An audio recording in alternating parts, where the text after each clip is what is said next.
해 열흘도 남지 않은 시점에서 양국의 언론들은 지소미아가 연장이 되지 않으면 안 된다는 부분과 함께 이 문제에 대한 잘잘못을 따지거나 해결 방안이 없음을 토로하는 기사들을 쏟아내고 있습니다. 그만큼 첨예한 대립 상태이며 양국의 의견 일치가 힘들다는 부분을 보여주는 것일 텐데요.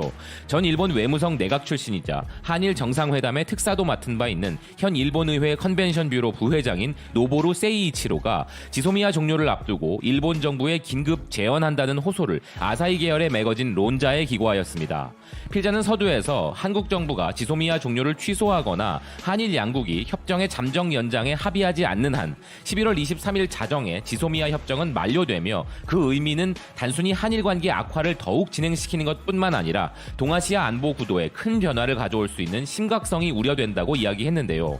이 지소미아의 폐기는 오로지 북한을 이롭게 할 뿐이라는 필자는 이 상태의 위기감을 느낀 미국 정부가 15일부터 에스퍼 미 국방장관을 한국에 파견하여 지소미아 잠정 연장을 염두에 두고 한국 측과 협의할 것으로도 알려져 있다고 언급합니다.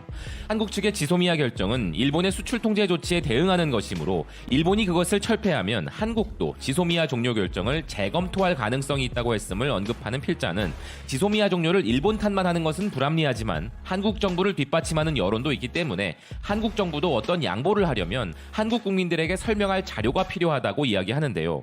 이렇게 일본 정부가 지금처럼 일방적으로 한국 탓만 하는 한 한국 측의 태도는 변하지 않을 것이고 시간만 지나 결국 지소미아가 종료되면 동아시아 안보 정세에 따라 일본에게 불리하다고 주장하는 필자입니다.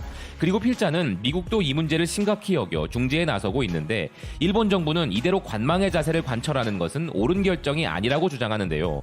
필자는 한국의 입장에서 볼 때 미국을 통한 설득만 있고 아무런 대가 없이 지소미아의 잠정 연장에 합의하는 것은 국내 여론과의 관계에 있어 어려울 것인 한편 그것을 가능하게 하기 위한 합의할 시간도 현재로서는 전혀 없다면서 이 상황을 심각하게 보고 있습니다.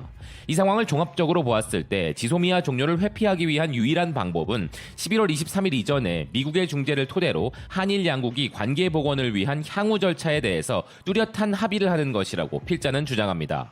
결국 필자가 긴급하게 일본 정부에 제안하는 내용은 미국의 중재에 맞춰 일본도 그것을 방관할 것이 아니라 수락 가능한 최대한의 라인을 미리 미국 측에 보이고 그 측면에서 협력할 필요가 있다는 것입니다.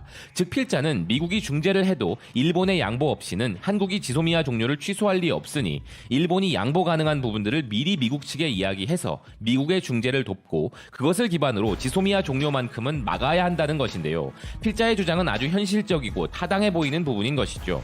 일본이 물러선다. 이것이 사태 해결의 열쇠임은 명확하기 때문입니다.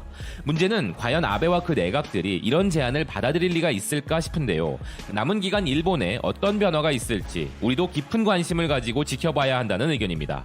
지금까지 BK 뉴스였습니다. 시청해주셔서 감사드립니다.